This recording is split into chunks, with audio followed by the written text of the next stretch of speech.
Olá, meus alunos. Vamos dar continuidade ao nosso estudo sobre os tributos, né? Legislação tributária, e hoje nós vamos falar de contribuições sociais e de empréstimo compulsório. Então, primeiro vamos falar das contribuições sociais.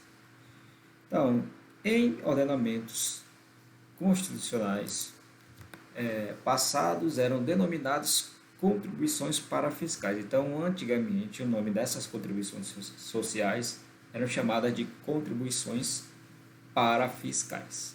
Tá? Destina-se a suprir de recursos financeiros a entidades públicas com atribuições específicas vinculadas do Tesouro Nacional por dispor de orçamento próprio. De acordo com a Constituição, podem ser dos seguintes tipos. Então, quais são os tipos de contribuições sociais? São contribuições sociais de intervenção e domínio econômico, tá? São as contribuições sociais de interesse das categorias profissionais ou econômicas, as contribuições sociais de custeio da Seguridade Social, a contribuição social dos servidores públicos, sobre os servidores públicos, e a contribuição social sobre a iluminação pública. Cada um tem um negocinhozinho aí, que a gente vai ver a siglazinha dela. Então vamos lá, primeiro, as contribuições sociais de intervenção no domínio econômico, é o CID. São contribuições da competência exclusiva da União, então só quem pode cobrar é a União, que visa o desenvolvimento de certos setores da economia e, em função disso, as empresas que compõem esses setores podem ficar sujeitas ao seu pagamento. O CID ou a CID, a contribuição, deve ser instituída em lei ordinária, deve observar o princípio da anterioridade, ou seja, ser instituída em um exercício financeiro, período correspondente ao ano civil, para ser cobrada no exercício financeiro seguinte. Então, o que ele fala aqui? Primeiro, é exclusivo da União, então só quem pode cobrar é a União. Tá? Setores da economia que entram dentro dessa contribuição são obrigadas a pagar o CID. Tá? E outra coisa em relação ao CID é que, para que seja cobrado, tem que ser criado através de lei em um ano financeiro, um exercício financeiro, só para ser cobrado no outro. No caso, se ele for criado esse ano, ele só poderá ser cobrado no outro ano. Então, olha só, o CID, né? Mais uma vez, o CID tem a ver com o quê? Economia, setores, desenvolvimento da economia, empresas que são relacionadas à economia. Então, não pode esquecer disso. CID relacionado a setores da economia. Contribuições sociais de interesse das categorias profissionais ou econômicas. Olha só. São as contribuições de competência exclusivas da União, que nem o CID, estudos em favor de entidades representativas de classe, como os sindicatos, Ordem dos Advogados do Brasil, os Conselhos Federais, Conselho Federal de Administração e etc. Essas contribuições sociais não se confundem com as contribuições sindicais dos sindicatos. Quando estabelecem em suas assembleias que apenas obrigam associados do sindicato, essas tais contribuições sociais também observam o princípio da anterioridade. Mesma coisa que a outra, que só pode ser cobrada, criada num ano e cobrada no outro ano. Mais uma semelhança com o CID, também exclusiva da União. Qual é a diferença entre elas aí? É que essa contribuição é uma ajuda de recursos para o quê?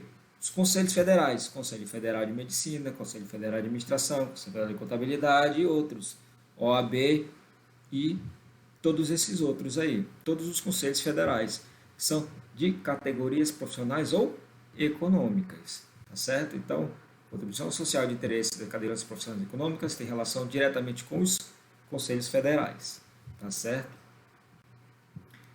As contribuições sociais do custeio da Seguridade Social, olha só. O objetivo custear o financiamento da Seguridade, que engloba as despesas da Previdência, Saúde e Assistência Social, tríade da Seguridade Social no Brasil. Exemplificam esse tipo de contribuição a contribuição previdenciária, o Programa de Integração Social, o PIS, o Programa de Formação do Patrimônio do Servidor Público, PASEP, a contribuição para financiamento da Seguridade o CONFINS, além da contribuição sobre o lucro líquido, que é o CSLL, tá certo? Então, as contribuições sociais do custeio da Seguridade Social são aquelas que financiam a Seguridade Social, que engloba o quê? Previdência, saúde pública e assistência social. Bom, no Sistema Geral de Previdência, a manutenção é de responsabilidade da União, no caso, nessa situação, em que um ente federativo que deve arcar com as despesas da Previdência em geral. Já a incompetência de cuidar da saúde e assistência pública é comum de todos os entes da federação, ou seja, da União, dos estados e do Distrito Federal. Essas contribuições devem observar o princípio da anterioridade, que nem as outras, e o que significa dizer que sua obrigação poderão ser cobradas no exercício financeiro seguinte, da publicação que a gente já sabe, né, que institui. Contribuição social sobre os servidores públicos. Então, aí já matou. É o que? Relacionado aos servidores públicos, né? Para fazer despesas de previdência social dos servidores públicos, os entes federados, inclusive a União, instituem as contribuições sociais dos seus servidores estatutários. A alíquota da contribuição social cobrada dos servidores do Estado, do Distrito Federal e do município não será a inferior da contribuição social cobrada aos servidores da União. Todas essas contribuições têm o dever de observar o princípio da anterioridade nonagesimal. Tá certo? Então, falou dessa contribuição sobre os servidores públicos, já está dizendo que é em relação a servidor público. Bem fácil. E a última contribuição social sobre iluminação pública. Também, se está falando disso, tem a ver com iluminação, né? Estabelece lá no artigo 149 da Constituição Federal que pode ser instituída, pelos municípios ou pelo Distrito Federal para o custeio da iluminação pública, podendo a cobrança ser feita na fatura individual de consumo de energia elétrica, e a instituição dessa contribuição deve ser feita por lei municipal ou distrital, seja o princípio sujeita mais uma vez ao princípio da anterioridade, inclusive a nonagesimal, tá certo? Então, para custear a iluminação pública, contribuição social sobre iluminação pública. Então, essas são as 5 contribuições sociais que a gente tem para falar. Vamos falar um pouco agora sobre empréstimo compulsório. Então, o que seria empréstimo compulsório? Pode ser conceituado como empréstimo obrigatório que o contribuinte faz ao poder público e de acordo com o referido dispositivo constitucional. Primeiro, a União, mediante a lei complementar, poderá instituir os empréstimos compulsórios à União para atender despesa extraordinária decorrente de calamidade pública, de guerra ou a sua iminência. 3 situações. No caso de investimento público de caráter urgente ou relevante de interesse nacional, sendo que, parágrafo único, fala que essa aplicação dos recursos provenientes de empréstimo compulsório será vinculada à despesa que o fundamentou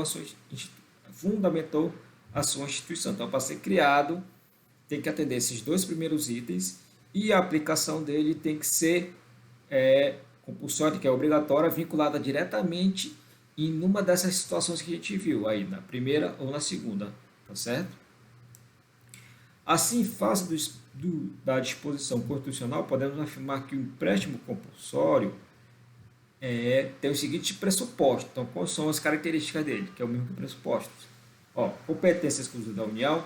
Então o Estado pode criar? Não. O município pode? Não. O Distrito Federal pode? Não. Somente a União. Criado mediante a lei, como todos os impostos. Para quê? Destina-se a quê? Atender às despesas. Calamidade pública, guerra externa ou sua iminência, entrou em guerra com o país, ou vamos entrar em guerra com o país. Então, pode-se instituir esse empréstimo compulsório. Investimento público de caráter urgente, alguma coisa aconteceu que deve ser aplicado recurso público urgentemente. Tem que ter relevante interesse nacional. Recursos deles são provenientes vinculados à despesa, que o fundamental tem que ser, para ser criado, tem que ser fundamentado, e trata-se de um tributo restituível, então quer dizer que ele pode voltar para o consumidor, para aquele que está pagando, sendo sua instituição sempre feita em moeda corrente. Então, ele como ele diz, é um empréstimo compulsório, um empréstimo obrigatório. Eles vão pegar o meu dinheiro, aplicar ali, mas depois eles têm que me restituir, tá certo? Porque é um recurso, um tributo restituível. E agora é a hora da nossa prática, então aqui está meio embaçado, mas lá na apostila está bem bonitinho para vocês praticarem, né? Falar o que é taxa de serviço, o que é taxa de plis, contribuição de melhoria e tudo mais, colocar os seus respectivos, né? Tipo como fosse ligar e responder essas 4 perguntinhas aí, tá certo? Então, espero que tenham gostado, entendido a aula e até a próxima. Fui!